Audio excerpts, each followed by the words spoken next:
उन्हें बिन मांगे सब कुछ दिया जा रहा था यहाँ से, उन्हें क्या जरूरत थी दहेज मांगने की।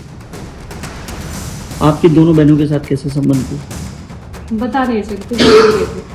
मुझे इतना मारते थे, मैं इतनी हेल्प के लिए गांव में भगती थी अपने आप को बचाने के लिए, रात के 11-12 बजे। रीति रिवाज के हिसाब से 2016 में मैंने शादी करी थी, नोटबंदी थी तब भी मैंने शादी करी, जो रीति रिवाज रस्म के बिरादर के तौर से होती है। शादी में मैंने स्कॉर्पियो गाड़ी दी टॉप मॉडल। ये हत्यारे हैं, इनको दंड मिलना ही चाहिए। अभी क्या इस तरह का मारपीट का कोई घटना आया आपके सामने? मारपीट करता था वो छोटा लड़का एक है, उसका बच्चा बेटी का ये छोटा सा 7 साल का, वो भी उसने सब देखा कि ये कैसे जला रहे हैं मेरी मम्मी को। निकी के इस दुनिया से चले जाने के बाद निकी का पूरा परिवार उसके लिए इंसाफ की गुहार लगा रहा है। ऐसा होना लाजमी भी है। पिता ने गुस्से में विपिन के एनकाउंटर तक की बात कह डाली। रो रो कर बता रहे थे निकी की शादी में क्या क्या दहेज दिया, कैसे निकी के ससुराल वालों ने उस पर जुल्म किया। नोटबंदी थी तब भी मैंने शादी करी, जो रीति रिवाज रस्म के बिरादर के तौर से होती है।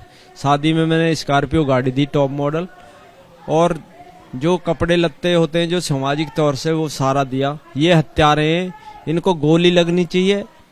ये क्या है, रिश्तेदार की तरह पकड़ के बैठा दे। एक मोबाइल चोर को 10 रुपया चोर को तो गोली मार देते हैं पैर में, उसका घर तोड़ देते हैं जाके।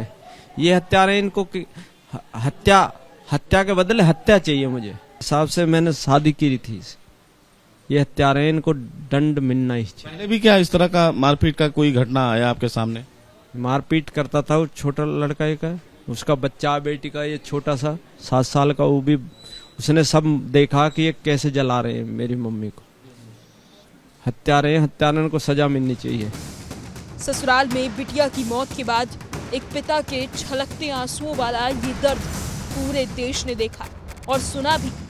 लेकिन कहते हैं जिस तरह सिक्के के 2 पहलू होते हैं, ठीक उसी तरह इस किस्से का भी दूसरा पहलू है, और उसकी पीड़िता कोई और नहीं, इस परिवार की बहू मीनाक्षी भाटी, जो पिछले 14 महीनों से इन्हीं के जुल्म का शिकार होकर अपने मायके में बैठी है। मामला आपने सुना ही होगा, आरोप लगे हैं। आप कैसे देखते हैं कि क्या विपिन और विपिन के परिवार वाले दोषी हैं? आप क्या लगता है इस पूरे प्रकरण में? मुझे नहीं लगता कि वो दोषी है। वजह यही है कि वीडियो साफ साफ दिखा रही है, उनकी लड़की की जो प्रोफाइल है सोशल मीडिया पे वो साफ साफ दिखा रही है कि ये बोला जा रहा है कि वो दहेज के लिए प्रताड़ित हो रही थी, तो वो भी सब चीज साफ साफ दिखाई जा रही है। दहेज के लिए प्रताड़ित आपको लगता है कि दहेज की मांग की जा रही है? नहीं, मुझे नहीं लगता, क्योंकि उन्हें बिन मांगे सब कुछ दिया जा रहा था यहाँ से, उन्हें क्या जरूरत थी दहेज मांगने की। बोए पेड़ बबूल का तो आम कहां से पाए। मीनाक्षी भाटी का परिवार तो अपने ससुराल वालों यानी निकी के घर वालों के लिए यही बोल रहा है। मीनाक्षी भाटी की शादी 2016 में रोहित पाइला से हुई थी। वो बताती हैं 9 साल हो गए, लेकिन इन 9 सालों में मुश्किल से 9 महीने ही ससुराल में रही।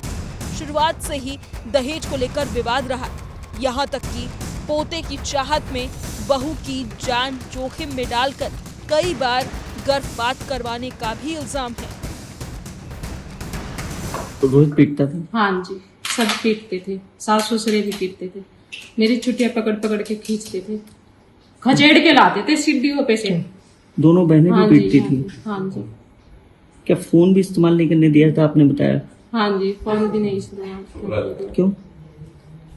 घटिया सोच थी उनकी, बस सिर्फ अपनी बेटी को चलाने के लिए, बेटी चला सकती है बहू नहीं चला सकती, बस ये सोचती है। अभी आप यहाँ कब से हैं?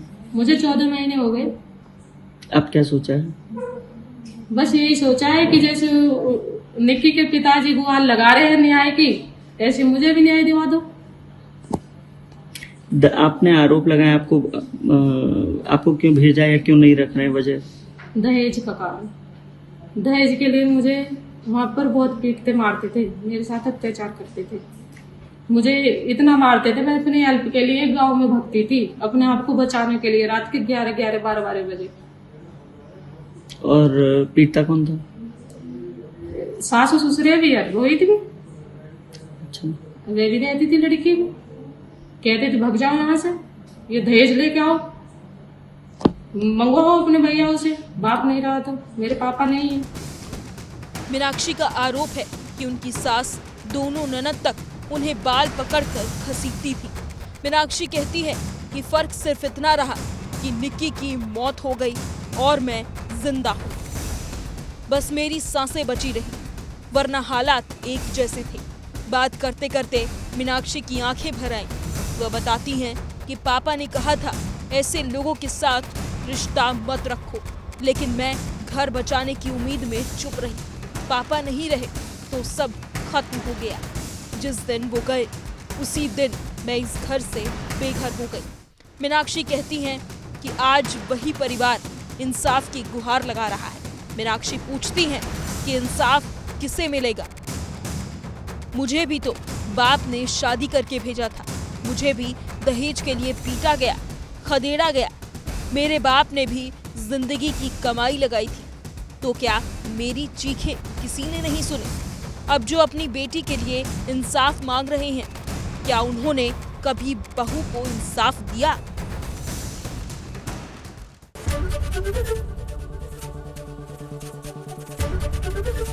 एबीपी गंगा, खबर आपकी, जुबान आपकी।